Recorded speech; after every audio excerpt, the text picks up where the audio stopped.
Možda ste čuli dobru vijest. Dolazimo na Balkan Tube Fest. U Sava centru bit će svi. Dobro, ne baš doslovce svi. Balkanski youtuberi.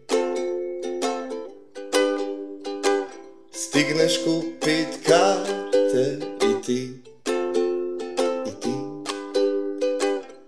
Ima ih još u prodaji. Vidimo se ovaj vikend. Nemam rime na vikend. Eto, vidimo se Sava centra ovaj vikend. Ćao.